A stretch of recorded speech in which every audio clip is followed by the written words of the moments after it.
everyone, this is Pratima and today I have Redmi's latest mid-range phone, the Redmi Note 15 Pro Plus. Now, if you look at the past few years, we all know that Redmi's Note series has been a bit boring and disappointing at the same time. And as expected, Xiaomi, which used to be the #1 brand in India, is now in the #6 position. Even if you look at the 2025 smartphone awards done by a lot of tech YouTubers, including myself, the Redmi lineup is literally nowhere to be seen. So the big question is, with the Redmi Note 15 series, has Redmi finally brought a good product? Is it finally back in the game? Well, to find out, I have been using the Redmi Note 15 Pro Plus for the better part of a week now, and in this video, I will explain all the good and the bad about this phone. So let's get started with this review.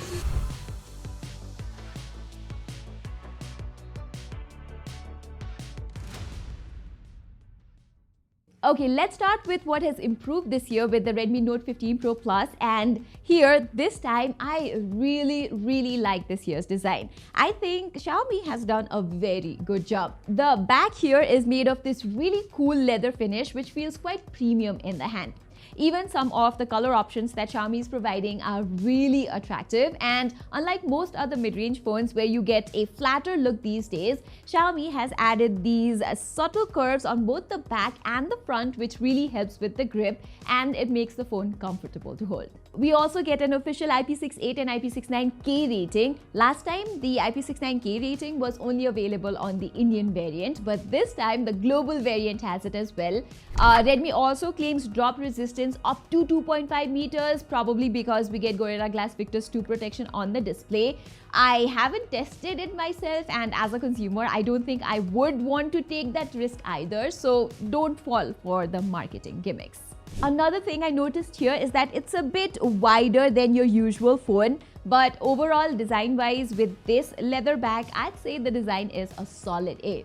And even in terms of display, I think this is one of the best displays you can find on a mid-range smartphone. This year, we get a slightly bigger 6.83-inch AMOLED display. It's a 12-bit panel, whereas usually on mid-range phones, we only get 8-bit or 10-bit.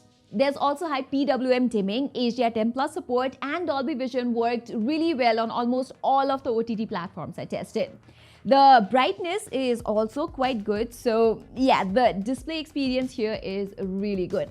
Plus, the audio quality from the speakers is not that bad either.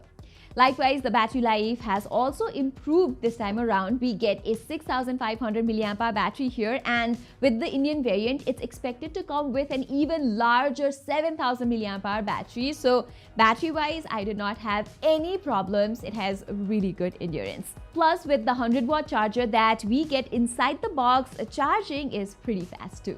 Okay, so far so good. When it comes to the design, battery and display, things have improved. Now, if you look at all of the brands in the sub 30,000 price bracket, there are two types of products we get. First, we have brands like Poco, iQOO and OnePlus that focus more on the performance while compromising a bit on the cameras.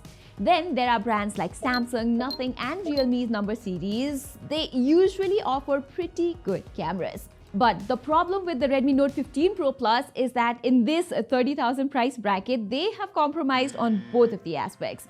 First, we get the Snapdragon 7S Gen 4 processor here, which is just okay for the price. Personally, I think for this price, they should have gone with a slightly more powerful chip, maybe the Snapdragon 7 Gen 4 or at least the Dimensity 8400 that we saw on the Poco X7 Pro last year. Plus, we don't get DDR5X RAM and there is no faster UFS 4.0 storage here.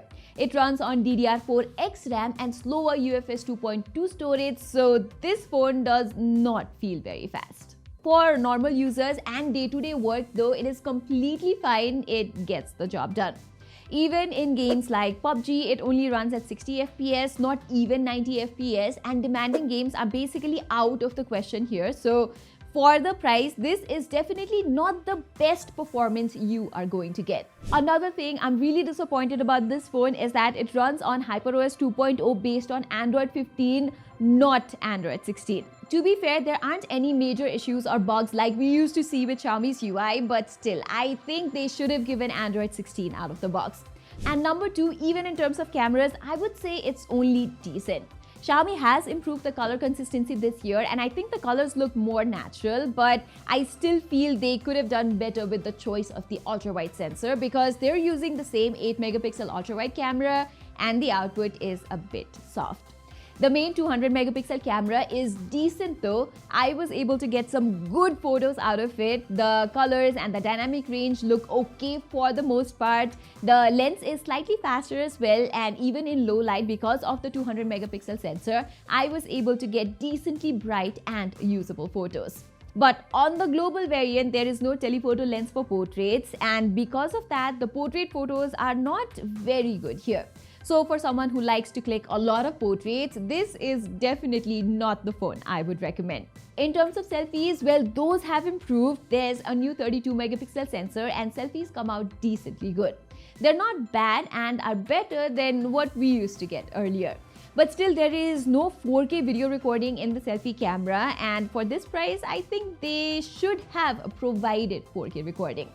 From the rear cameras as well, there is no 4K recording in the ultra-wide camera and no 4K 60 FPS recording from the main cameras. You only get 4K at 30 FPS from the main wide camera, which is usable with decent stabilization and overall decent video quality.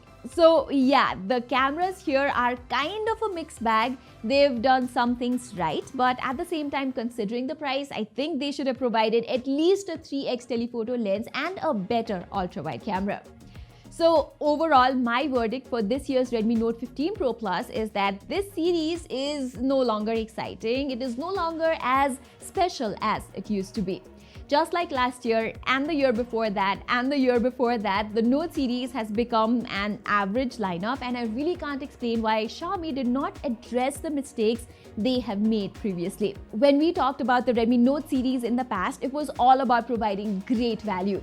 It either offered killer performance, was the first mid-range phone to bring a 120Hz AMOLED display, or had some of the best camera specs for the price. It always gave users something different back then.